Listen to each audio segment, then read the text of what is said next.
support. Curtis Fleming is there on the edge of the area. Fleming for Craig Hignett. Hit it, Higgy. Higgy hits the treble!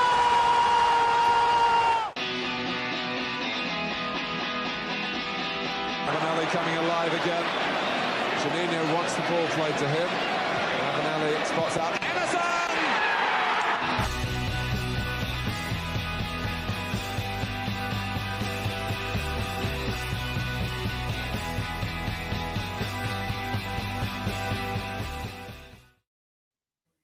Hello and welcome to the Boro Breakdown podcast. A storm scythed down on Oxford yesterday, but it wasn't Storm Burt, it was Storm Boro. The Championship's sharpest shooters filled their boots with a 6-2 win over Oxford at the Kassam Stadium, with Emmanuel Latelaf grabbing a hat-trick. First visit to Kassam Stadium. Can we play there every week?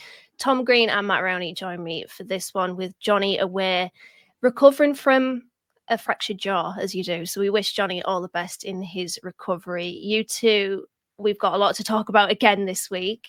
We'll start with the one key takeout. Tom, what's your key takeout from, well, this weekend?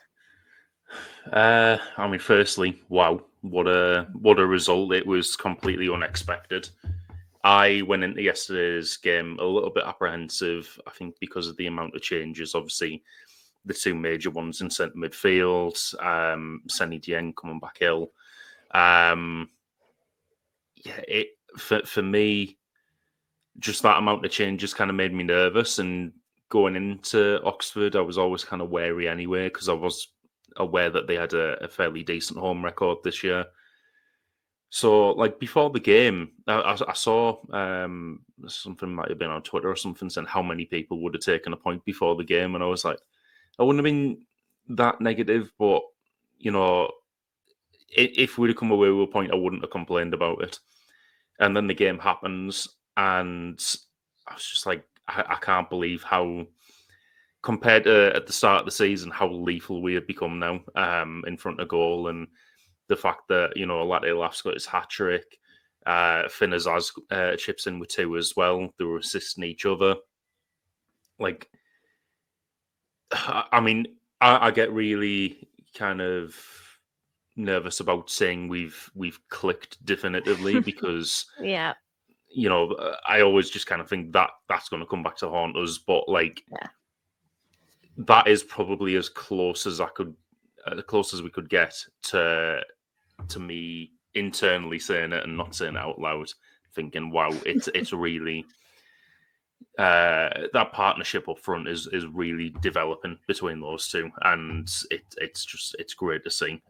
Hopefully that carries on during this week as well. Hopefully. Matt, what's your key takeout from the game?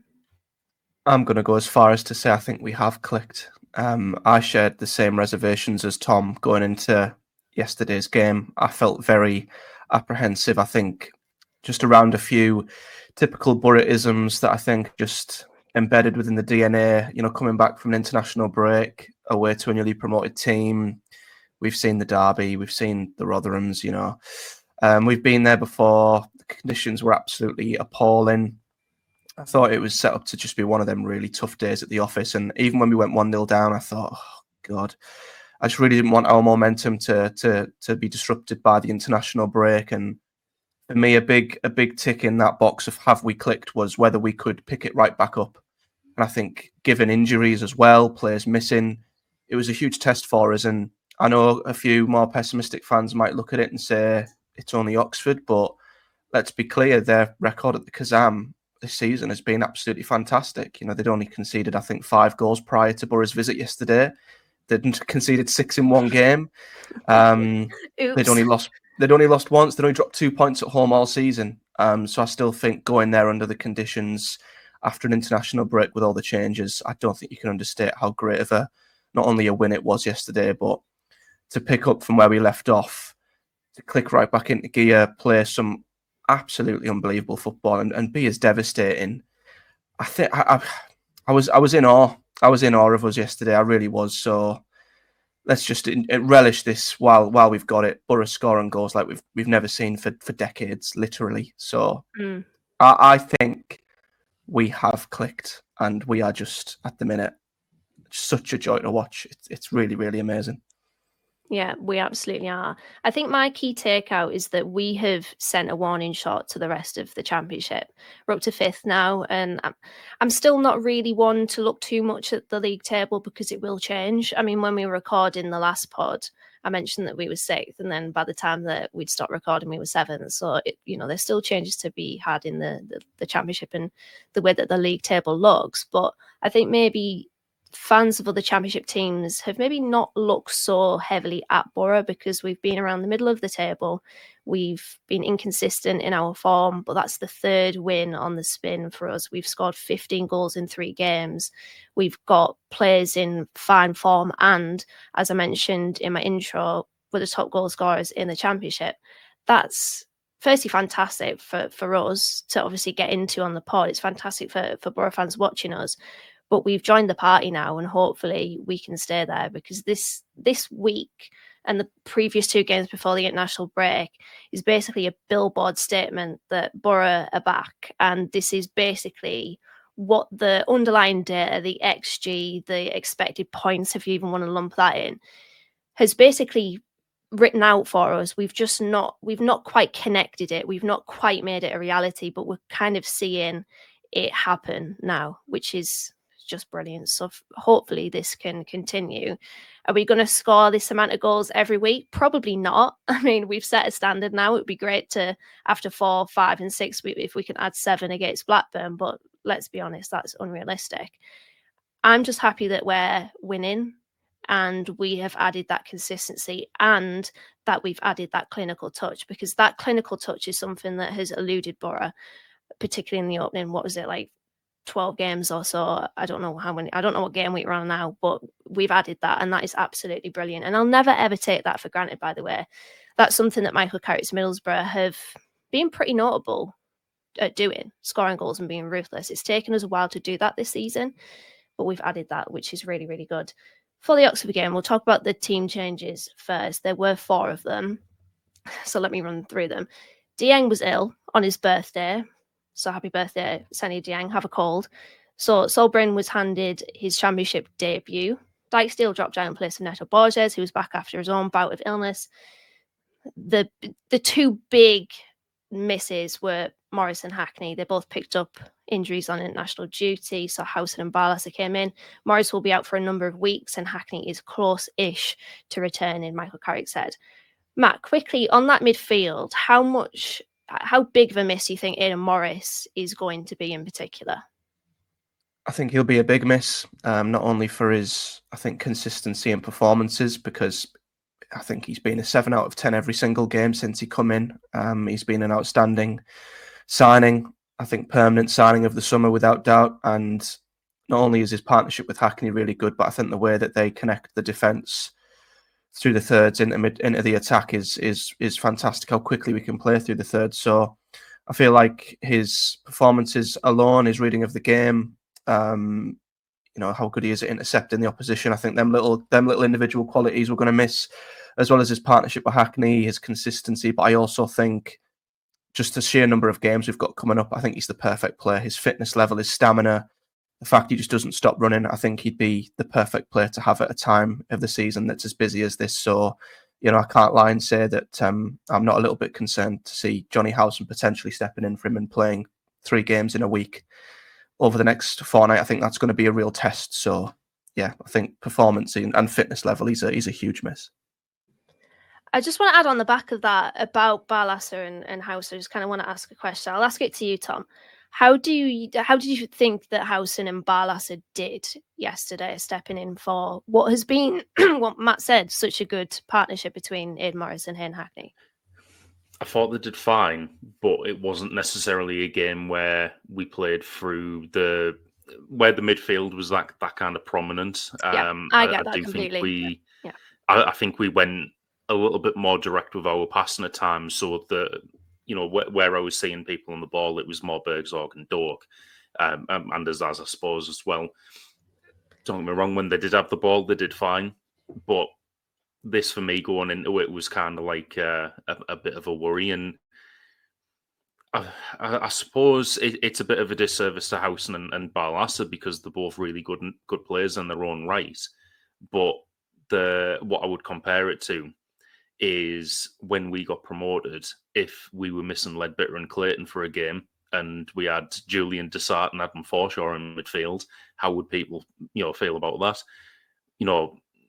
Dessart's probably gone on to be a better player than he was at Boro, let's be fair, but like they were both also good players, otherwise they wouldn't have been there. But it's because the start in midfield wasn't there that you're probably feeling a bit more nervous about that. But like I said, they did okay. I'd probably judge them a little bit more after Blackburn and Hull. Just if we have some games where the midfield is a little bit more prominent. But yeah, I thought that performance yesterday was fine. Ideally, I'd like Hackney back as soon as possible to at least get like one of the starters back in midfield. For who, I don't know. As Matt mentioned there, with Housen having to play 3 games a week, it might not be necessarily the best idea. So maybe you put Hackney in and try and get him to play that kind of Aidan Morris type role, and free up Barlaser a bit. Who knows? I didn't really think Hackney and Barlaser was a great combination last year, but that might change now. It's going to be interesting to see how we handle it over the next month or so. But yeah, ideally, Aidan Morris is superhuman and can come back a lot quicker than expected. Yeah, hopefully. He's been very good this season. On yesterday's game, a stat from Sean Wilson, that was the first time Boro have scored 6 in an away league game since a 6-6 draw against Charlton in October 1960. We were all there, of course. Well. Yeah, me too. We're on the same line of thinking there, Tom. How did you find that Boro performance, Tom? Because 6 goals again. What's happened to Boro? I know, it's mad. Yeah, I think with the performance yesterday, and I mean, I feel like as a fan, I am starting to take it for granted a little bit. And that's mad considering at the start of the season we couldn't score and we were all kind of complaining about things not clicking there and stuff like that. But when you think about it, under Michael Carrick, we have had quite a few of these results. So, having that result yesterday, it was just kind of like I didn't get the same feeling as I've had previously when Boro have scored that many goals. I remember when we were in the Premier League and we beat City 8-1. I was there. I remember standing up at the end of the match and I was like, I can't believe I've just seen that. Like, I must actually be dreaming. Just kind of like felt quite, like it wasn't real. And then we've had these sorts of results now. Growing up and watching the Boro, I could have only dreamed about was winning 6-2 against someone who wasn't like none-eaten in the FA Cup. But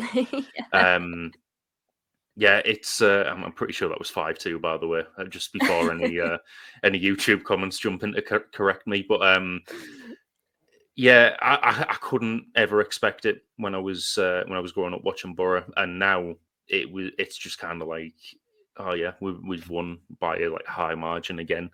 And I really wish that it kind of didn't feel like that because we've endured so many rubbish years under like in our spell of being Boro fans, that this type of game in hindsight might deserve it for everything we put up with, but we should never take it for granted. And I think it's just a hallmark of Michael Carrick's team that we are going to get these results occasionally. And yeah, it was incredible to watch yesterday. I loved it. I absolutely loved it. And I thought that it was everything that Boro deserved and more. Even though we went a goal down, I wasn't too fraught about it because I'd seen enough prior to that goal that indicated to me that we were going to get chances in that game. And we had a few fruitful avenues. One of them was Delano Bergzorg on the left-hand side, who had a really good opening 15, 20 minutes. He had 2 notable runs at the Oxford defence. One of them created a chance for Emmanuel Atilath, who had his shot turned around the post by Jamie Cumming. The other avenue was, of course, Finazaz. He's got magic lace in his boots at the moment. He operates so well in the right-hand half space between the central midfielder and the left centre-back. And he works really well in tandem with Ben Doak. And Ben Doak's another one. Even when he's quieter, you can't count him out because he can change a game in one action. And we saw that yesterday with his driving run into the penalty area, which is something that he's really been noted for of late. There's a lot of hype over Ben Doak for good reason. He's just so direct, so dangerous. And that challenge from Elliot Moore, can we talk about that for a second? Because I was really surprised that wasn't a red card. He absolutely just pillows through it. It was reckless. It was dangerous. I'm really surprised. I'm glad that Ben Doak is Scottish, actually, because he's made of tough stuff. I'm surprised that he got up and continued on with the game, but that challenge was horrendous, right? Yeah, I don't know how he was only booked, to be honest with you. I mean, I'm glad it didn't have an overriding bearing on the game or the result in the end, or Ben Doak, because I was really concerned by him after. I think it was off screen, actually. I got a message from a friend who was at the game, and he said Ben Doak's behind the goal, and he looks like he's absolutely being crocked. Yeah. And I was like, oh my God, what the hell has happened? And I mean, he goes over the ball, and he hits Ben Doak so hard, he changes direction slightly. I mean, it could have been incredibly nasty. It could have been a really bad injury. We know he had a really bad injury last season as well. So you're just thinking, my God, it's really grateful that he come out of it fine and it didn't have a bearing on the result. But I am astounded. And I thought the referee had a good game. I thought the referee got a lot of really good decisions. The linesman with Lath's goal obviously was onside. I thought the referee did well yesterday, but that was a decision that for me should have been a red. It was. Yeah, one of them challenges where you sit back and you wince a little bit. It could have been a lot worse than what it was. Yeah, the Oxford fans. I was going to say, well, I will add on. I thought it was a red as well, but I did think I noticed that Ben Doak didn't look the same after that tackle, and it has me kind of nervous for Blackburn and Hull as to if he's going to be playing. Obviously, he did play on, and he is obviously made of strong stuff to get through that. But I didn't really notice him in the game that much after that. And then when he got subbed off, me and my uncle were both saying at the point we'd made two subs, Laugh off for Conway and Doak off for Marcus Force. And then it happens. We were saying bring Force on, because he can have the last half hour, and it does protect Doak a little bit. And I suppose it was a good thing to see him play on, and to then get half an hour worth of rest towards the end of the game. Hopefully he's all right for Blackburn, but it was quite a hefty challenge, and it is the type of thing I would imagine that if there's swelling there as a result of an impact injury, we might be seeing the results of that come Blackburn on Wednesday. So, yeah, fingers crossed he's okay for that one. Yeah, the Oxford fans were not happy with the officials at the Kassam. In fairness, I did look at their forum after the game, and they were saying, yeah, that's a Stonewall penalty, stupid decision from Moore, which it was. Experienced player, I think he's their captain, right? So, you'd expect a little bit better from him, I would assume. Just very late. Don't think it was malicious intent, of course, but it was just very, very late and yeah, stupid. But they can talk about the officials all they want, and they were fuming at Lath's second goal, which was onside. But we were just so much better than them. There was it was a notable difference between the two teams. We were taking the piss, to be honest. We sent them back to League One with their face a flush. It was joyous actually to watch us just toy with them. I will say I do think it's worth mentioning we judged the game as a whole, and of course the key takeout is that it was brilliant. I loved it, but there was a period it was 4-1 just before Dane Scarlett scored where Boro got very sloppy. Actually, I think we got a little bit too complacent, we got a little bit too relaxed, we got a little bit too maybe cocky, and we became sloppy with our passing. We lost the ball a couple of times. And it was something that in a phase of a game, I wasn't really too happy with that. But that was only one little tiny part of the game. I do still think it's worth mentioning because maybe against another side, that's a point of vulnerability that could have maybe been taken advantage on. But to be fair, when we've got the front four clicking as they are for that game, you could kind of say, well, who cares? And in the end, who cares about that? Because we won 6-2, unbelievable. Matt, Emmanuel Latelath scored 3, got his hat-trick, second hat-trick of his career. Finn Azaz scored 2. Manu set up 1 of Azaz's goals. Azaz set up 2 of Manu's goals. Are we seeing the best of this partnership between these two? Yeah, I think you can tell by seeing the pair of them together. They are on very similar wavelengths. I mean, Finn Azaz played the ball over the top for Lath's third, and it was quite similar to the goal against Luton, where he played a similar ball over the top. It was. Before, obviously, Mengi got sent in the river. It wasn't exactly the same here, but when you've got Latelath who can play on the shoulder and run in behind a defence, and a player like Finn Azaz who can pick him out, whether he's playing the ball on the floor, whether he's playing it over the top, it's such a deadly duo, and they're clearly full of confidence. They're clearly on the same wavelength. Finn Azaz, the one criticism I would have had of him was that he maybe hasn't added enough goals to his game, but we're seeing that now. He's doing what we saw him do for Plymouth. He's pinging balls in left, right and centre, curlers from outside the box here, there and everywhere. And it's just great to see two of our attackers full of confidence. And I don't know if it's fair to compare them to Akpom and Archer, but it's great to have them two really prolific, deadly, ruthless attacking players in the final third. And you pair that up with Ben Doak.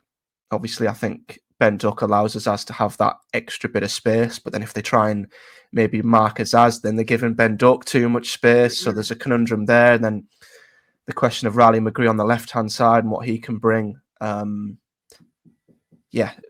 characteristics of this attacking team, although slightly different to the one in the playoff season, I think it is just really exciting to see Boro have really, really ruthless attackers. And I think Dom Shaw, the legend that he is, posted a really, really good stat on Twitter yesterday, which I think was, despite being out for 2 months and going goalless for 9 games, Latelath's now the 3rd highest goal scorer in the championship, which is bonkers. And my pre-season hot take on this channel was that Latelath wins the Golden Boot with 30. I was completely, I'd conceded that wasn't going to happen a few weeks ago, but now I'm getting a little bit excited about it. I can't lie. So, yeah, it's amazing to see these two, and I just hope they can maintain it. It's all good having a purple patch. We saw Lath do that last season. Let's see if they can maintain it and remain consistent. But if not, Tommy Conway's waiting in the wings as well. So it's fantastic to see Boro's attacking the shape it's in. Yeah, Mr. Inevitable Latelath is back. Mm-hmm. What I liked between them two is actually Latelath's second goal, because it's, and I can't stress this enough, so perfectly timed a pass from Latelath. From Finn Azaz, sorry, he could not have timed that any better. And Azaz plays that pass because he knows Latelath is going to make that run. Latelath makes that run because he knows Azaz is going to play that pass. That is probably the most display case example of their partnership. We had, 6 months of it last season. Yeah, we're seeing how good it is right now. We put on socials on Instagram, the best duo since, and then fill in the blank. Pascal said parmo and garlic sauce. Alex said chips and gravy. I would kind of disagree with that one, chips and curry, but I'll let that slide. And the best one came from Corey. He said the best duo since Carrick and his cardigan. So I absolutely love that. 6 goals in that game, a lot to kind of pick out. And we're in danger of maybe structuring the pod a little bit too much if we talk about all of the moments. But I'm going to leave it kind of open floor. What was the moment of the match for you two? Tom, we'll start with you, Tom. I'm a bit torn between Latelath's second and Latelath's third. Because the second, everything you've just mentioned there, it was such perfect time. And what I'd also like to shout out for that is the movement from Latelath, that he went right first, then realised the ball had gone behind him, spun round, and then still hit a left-footed kind of reverse pass into the bottom corner. Like, we've said it many times in the last few weeks, but when Latelath isn't thinking too much in front of goal, that's the type of stuff he can come out with. And then for the third goal, where I didn't think he was going to hit that at first, left-footed bottom corner, not a left-footed player. I thought like the ball seemed to hang there for a while, so you seem to have the time to kind of have all these thoughts, like, is he going to hit it? Is he not? And then to hit it with the pace that he had at that sort of angle, like down into the floor and then into the bottom corner, such a good finish for that goal. Again, it comes back to him not having to think too much in front of goal, but yeah, it's great when he's in this sort of form because he just scores goals that you don't ever think are coming. It might be, like the header versus Leeds last season. Was it Ipswich the one where he scored the like side-footed volley? It might have been that. It might be in a different game. I can't remember. He scored so many towards the end of that season. They all merged into one. Yeah. Apart from that Leeds header, which just stood out amongst them all. But he scores goals where you just feel like he has no right getting that sort of impact on the ball from there, and it'll go in. So it's just great seeing him scoring again and in this sort of form. He really is a joy to watch when he's in this sort of form. Yeah, we're spoilt for choice again, aren't we? Again, what a great dilemma to have. I'd go with Latilath's third as well. I think firstly, just to see a Boro striker getting a hat-trick is always great to see. I mean, it was once a rarity, but Tommy Conway should have had one a few weeks back. Latilath's got one now. So I think just seeing that's great, but I also feel like at that stage in the game, 3-1, going into the second half, you expect a reaction from Oxford. I think Maldo might have said on commentary, just get through the first 15 minutes. And I still have a degree of Norwich PTSD, I'm not going to lie. So I was still a little worried that an Oxford goal within the first 15, 20 minutes of the second half could have quite easily shifted the momentum. So I think just in terms of the game state and where we were at, I think for Boro to just pick up straight off the bat and assert their authority straight away and within 5 minutes of the second half, put another goal past them, and get that 3-goal advantage was massive as well. So, yeah, I think for a few reasons that Latilath finish was massive, but you could have picked out a number of them. It was a game full of incredible moments.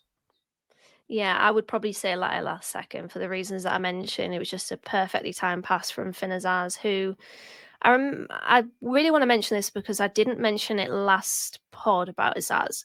But I remember many years ago when we first started this pod, before you two were on board, I was speaking at Teesside Uni, no less. That was where we used to record. Just saying, Boro need more quick footballers, and I didn't mean quickness within their legs. I meant quickness within their mind. Finn Azaz is a quick-minded footballer. He does things within the same footballing breath, shall we say. He's the type of player that can bring the ball in, take a touch, and then play that through ball to Emmanuel Latilath, to Tommy Conway, within that same footballing breath. That's such a good trait for a Boro player to have, and an attacking midfielder to have, because he sees the game basically before it's played out in front of him. And it has taken Finn Azaz a little bit of time to find that connecting piece to his game, which, to be honest, hasn't always been his fault that it's been lacked, because if he's supplying the strikers and they're not finishing, the chances that he's giving them, that's not his fault. That's on the striker. That's on whoever he's supplying.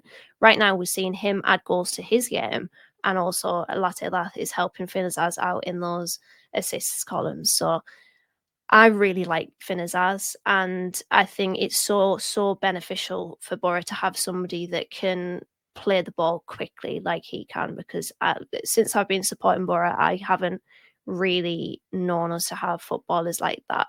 Previous managerial campaigns, we've had players that slow the game down, that make us a little bit more predictable, a little bit easier to defend against. But if you are defending against Finn Azaz, he's so clever, so intelligent, he could do things within a click of a finger, and he's created a chance. There we go, Latilath have that opportunity. So I would probably say this the second goal of Latilath's as well. It absolutely rattles Oxford. It rattles the Kasam, it rattles the fans, and it rattles the players as well. They're all going towards the linesman. And I do want to praise the linesman, actually, because we've come on this podcast quite a few times in recent months, and we've gone to town on the officials. You know, Tom, you've had your rants. We've kind of agreed with your sentiments behind them too. We've had some horrendous officiating. But that was like a split-second moment. I can understand why the Oxford fans thought that was offside, because admittedly I thought it was. I thought, okay, Latilath, you're going to have to stop celebrating in a minute because you're going to turn around and see the flag up. But the official, the linesman, gets it absolutely spot on. So I think that's worth mentioning as well. The Latilath's third goal is very good. And he actually knee slides, but we can't review it because the replay focuses on the Boro fans instead of the actual slide. So we're going to have to wait for Inside Match Day, but that will come on Twitter. We'll definitely give that our rating. Matt, you are a big fan of Senny Dieng, but unfortunately his birthday present was an illness, so he couldn't play yesterday. So Bryn came in for his championship debut, as I mentioned. How do you think Bryn fared yesterday against Oxford? Yeah, it's actually why I've got a cold as well. Me and Senny were out on the town on Friday night celebrating his birthday. Out on the piss. Out on the piss in Norton. Yeah, as the former owner of the Senny Dieng fan club, I say that because I don't think there's anyone else who's actually a part of the Senny Dieng fan club anymore. I think Sol did exceptionally well, and I think there's always a little bit of hesitancy when a goalkeeper is swapped out for a second choice goalkeeper, because it is such a solid staple in a football team. You know, changing your goalkeeper is a bigger deal than it is any other position in the park. And seeing Sol at times this season, you know, I saw him. Obviously, we all saw him in the Stoke game when we got trounced 5-0, and there were a few goals in that game that could have done better with. I remember watching him in the Premier League International Cup a few weeks ago, and I think he might have been the first game against Lyon where he made a little bit of a howler playing out from the back, I think. So I was willing him to have a good game, but I think he surpassed my expectations. I think he did exceptionally well and stepped in really well, and has maybe, I won't go as far as say give Michael Carrick too much food for thought, because I think, you know, considering changing your goalkeeper after one performance, I think is you know, a little bit too unrealistic. But to step in for his debut in the Championship at least and pull off some really big saves, he deserves immense credit. There was the moment, which I think was at 1-1. I thought it was at 2-1, but I think it was actually at 1-1 where Mark Harris was played in, and I thought he was offside at first, but I don't think he was. And he takes the ball around Sol Bryn, and you think, goal. You know, he's round him. Yeah.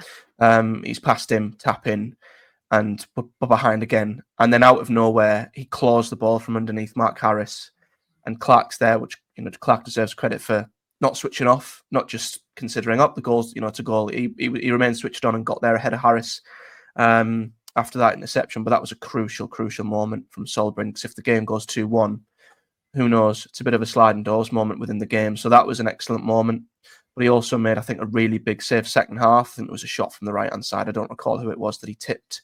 I don't know if he tipped it wide, or was it Brannigan? I don't know if he tipped it wide or tipped it onto the bar or the post, but it was on the bar. Was it? So yeah, just in moments, big moments where your goalkeeper needs to step up, in game-changing moments, I thought Sol did really, really well. And although I wouldn't go as far as to say, yeah, you know, bring him in for Senny Dieng at the next given opportunity, it reassures me that if Senny Dieng's form was to drop off or he was to get injured, if Sol Bryn was to step in, I'd feel quite comfortable after yesterday's performance. So yeah, big credit to him. It was a really good performance. I think it was offside, that Harris chance. I was reading a bit that Craig Johns put in the Gazette, and I think because they got a free kick, didn't they? I thought it was a free kick for a foul on Clark or something, but I think it was offside. But I don't care. I'm going to give him his flowers anyway because, well, I want to. It was a good big moment in the game, at least when it happened. And his distribution actually throughout the whole game was really, really good. Quick distribution, often pretty accurate considering it's a pretty long pass from goalkeeper. And he sets Delano Bergzorg on his way for, what goal was it? Was it Azaz's? I can't remember. We scored so many, I can't remember. It was Azaz's. It was first. Azaz's. Yeah, Azaz's first. God, we all get confused. The amount of goals, I'm lost. But it was a really good low ball, arrowed towards Delano Bergzorg, takes it in, passes it to Latilaf, passes it to Finn Azaz in the back of the net. So very a confidence boosting, proud moment actually for Sol Bryn, and he said that afterwards. Love to see a Boro lad in goal. It's just, I think it's been a staple actually of me since I've been supporting Boro, seeing a pretty local lad, playing goal between the sticks for us. So very good indeed. Tom, you mentioned earlier you're not sure if Boro have clicked necessarily. You probably a little bit reluctant to say that, probably because we support Middlesbrough, but what would make it so that you are confident to say that Boro have clicked? You know what? I don't think there's anything, and like you say, it's because we support Middlesbrough. Yes. looking back on Carrick's first season now, and some of the results we were getting there, like the 5-1 versus Norwich, I don't think at that point I would have even been saying, "Oh yeah, we've clicked now," because we'd probably follow up with a 1-0 loss. I'm that's kind of superstitious about Boro, that we could be playing the best football I've ever seen and winning 6-2 every week. I still wouldn't bring myself to say it. Yeah. I tell you what, we've clicked up front. I'll say that because in the last 5 games, Latilath 5 goals, 2 assists, Bendork 3 assists, Bergzorg 2 goals. Good contribution as well in and out of possession yesterday. I do have to give Bergzorg his credit there. Conway 4 goals his last 5 games. McGree 1 goal, 3 assists his last 5 games. Azaz 5 goals, 4 assists in his last 5 games. It doesn't matter who plays within that front four, we seem to just be hitting it off really well. And somebody mentioned this on Blue Sky yesterday that we won that game with McGree on the bench, with Morris and Hackney not in the team, not in the squad, with Dieng out injured, our number 1 goalkeeper. That's very good. Like, that is notably good from Boro. And Danny Beardmore asked me, like, I don't know about you, but I'm starting to trust this team a lot more. Kind of harping back to what I mentioned at the top of the show a couple of episodes ago. I'm starting to trust them a lot more. I think I would trust them completely once we come up against a low block and find the resolution, the answer to that, because that's been a sticking point of Boro this season. If we come up against a really deep midfield, deep team that just try to play percentage football and almost shithouse their way and craft their way towards a result, and we win and we get through that, we negotiate that well, that's when I think I'll trust us. But right now, absolutely no complaints about Middlesbrough Football Club. We are cooking at the moment. As Johnny says, we're going sizzler. A final stat before we move in at the praise and place. After a 4-1 win over QPR, a 5-1 win over Luton, and a 6-2 win over Oxford, that was the first time since November 1947 that Boro have scored 4 or more goals in 3 consecutive games. Of course, we were there as well. We all remember it. But now we've got a lot of praise to dish out, so we're going to head to the praise and place.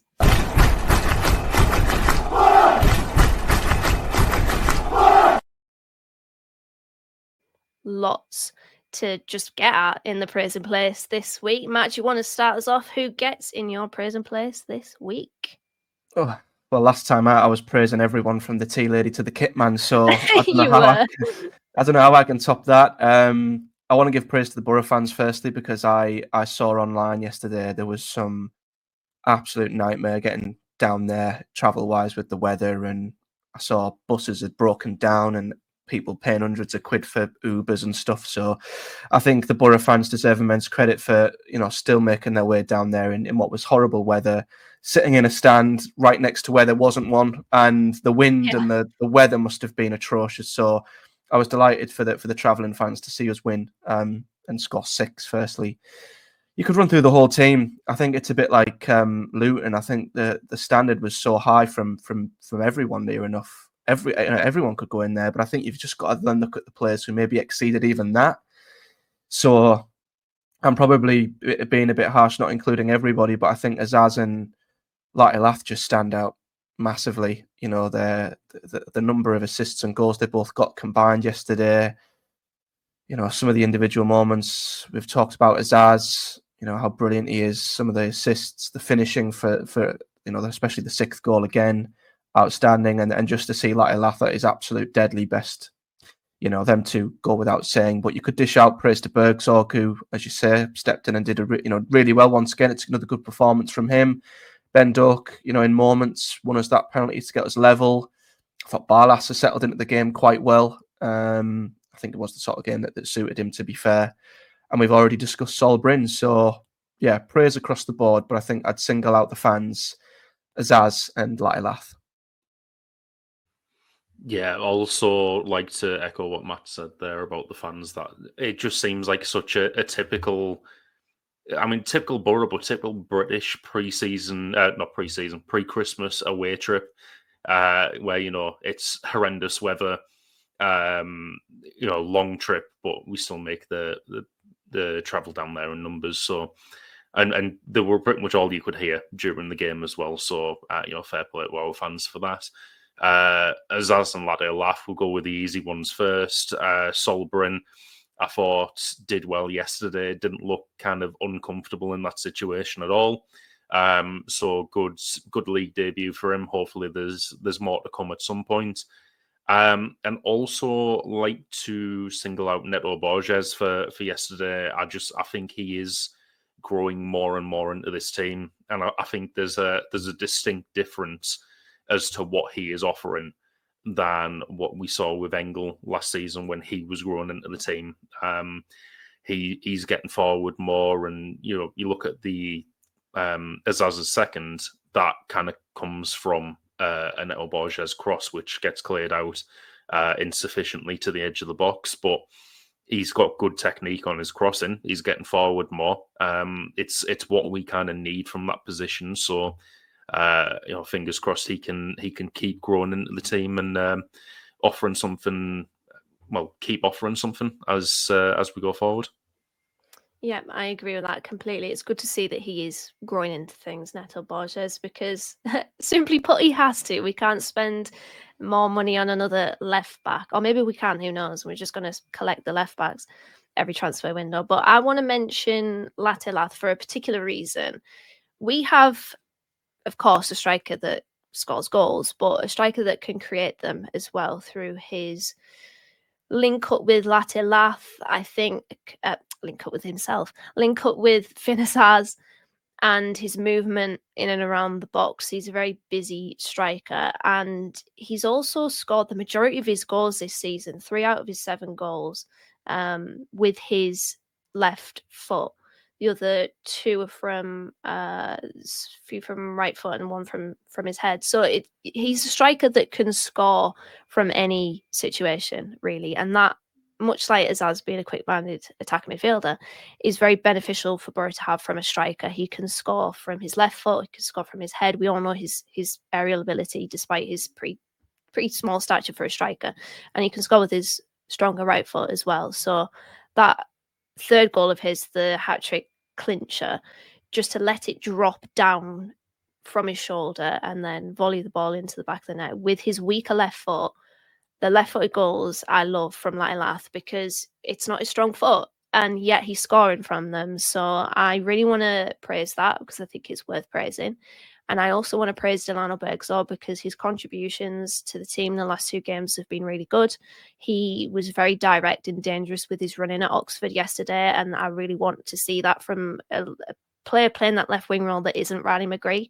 Offers something a little bit different. And Bergzor is actually really dangerous when he stands the fullback in front of him. Then he just zooms past him. He uses his strength, his pace, and his skill. He can be very dangerous. He can be like the other Ben Dog, basically, but on the left-hand side. And I thought his decision-making was better. He helped in the press for Latelath's second goal. And I thought his contributions were positive. And that's all you want to see from a player. So I think I want to praise Delano Bergzor, and I also want to praise Michael Carrick for keeping him in the starting 11 because he could have played Riley McGree. I know that McGree doesn't really play after an international break, which is unfortunate. It's kind of what it is when you have a player, and probably your best player, playing for Australia. But he could have probably put Riley McGree in there. He's fit after all, and he didn't. He chose to play Delano Bergzor, and I think that decision was vindicated. So it's good man management from Carrick, basically just allowing Delano Bergzor to add to his good game against Luton, facilitating the chance for him to continue that good form. And I think, although he didn't get a goal or an assist, his contribution still was very positive. So I do want to praise that. Right. A lot of praise dished out there again, and we'll move on to the next phase of the podcast, which is podcast questions.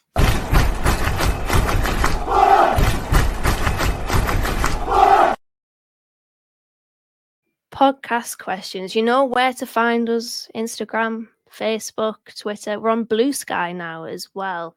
BoroBreakdown.bsky.social, I think it is. Anyway, we're on there. But the first question this week, I want to get kind of all of our opinions on this. It comes from Ben Strickland on Blue Sky, actually.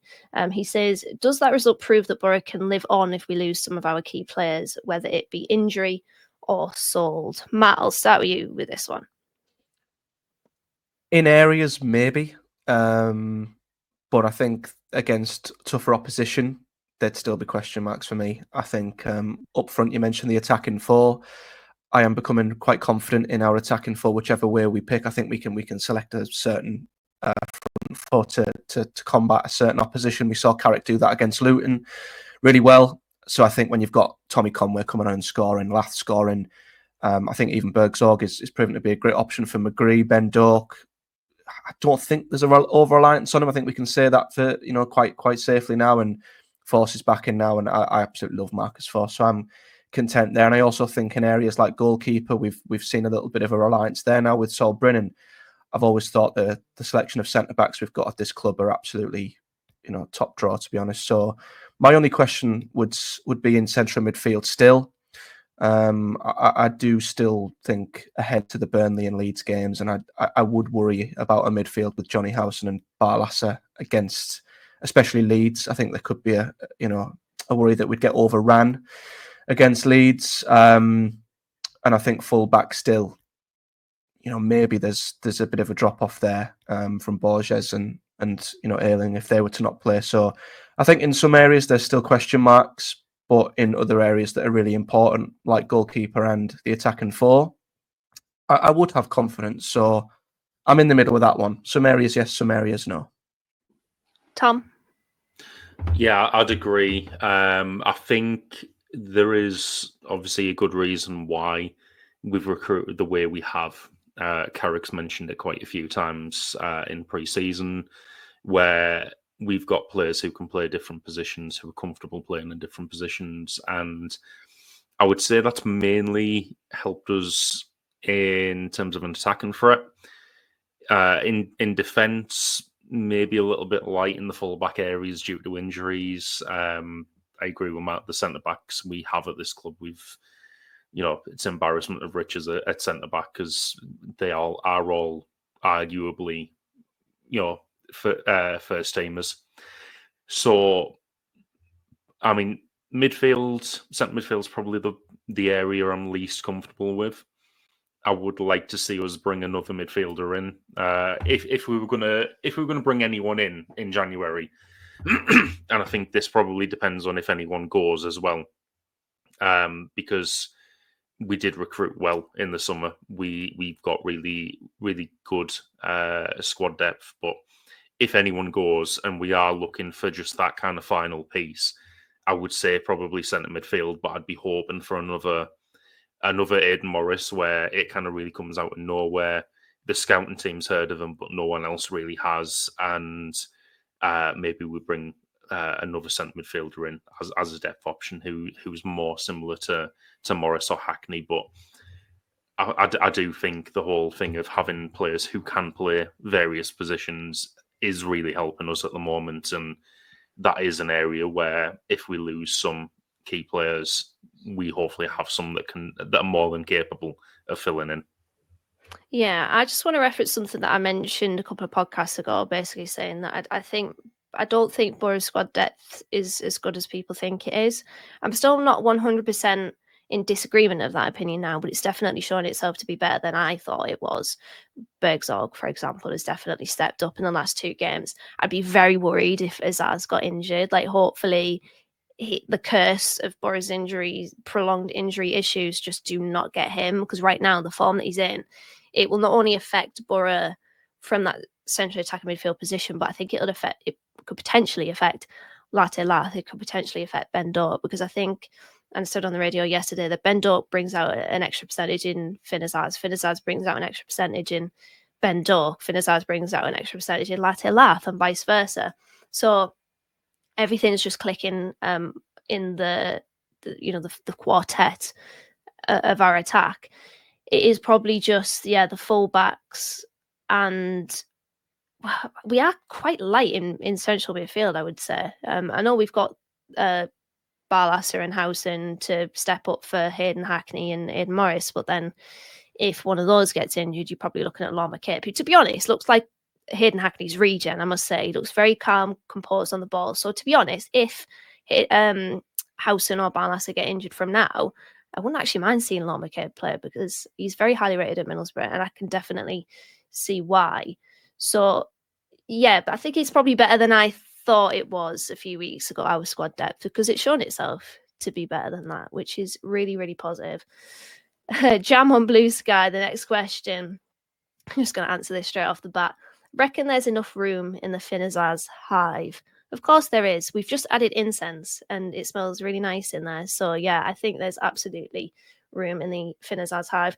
Lots of people messaging BBC Tees yesterday basically saying, I owe Finazaz an apology. And I'm waiting for the guy that sits in front of my dad at the Riverside to give me an apology because that man does not like Finazaz. And I hope that he is now seeing what we're all seeing from him because he's really stepped up in recent weeks, has Finazaz, which is really, really good to see. Right, before we wrap up the pod, we have, of course, got to do a bit of trivia, which it went down really well last time, the Wikipedia footballer. So I'm going to do that. Obviously, we play Blackburn on Wednesday night. So I'm going to list a player's Wikipedia. So get your pens and papers ready, Matt and Tom and everyone at home, because I've got somebody that played for both Boro and Blackburn, and I'm going to run through their Wikipedia, the teams that they've played for. So Middlesbrough, Barnsley on loan, Sheffield United on loan, Blackburn on loan, Blackburn on a permanent deal, then Shrewsbury on loan, Burton on loan, Bradford City on a permanent, and now he's at Barnet. So run through that again. Middlesbrough, Barnsley on loan, Sheffield United on loan, Blackburn on loan, joined Blackburn on a permanent deal, joined Shrewsbury on loan, joined Burton on loan, Bradford City on a permanent. Now he plays for Barnet. So 30 seconds on the clock for that Wikipedia footballer starting now.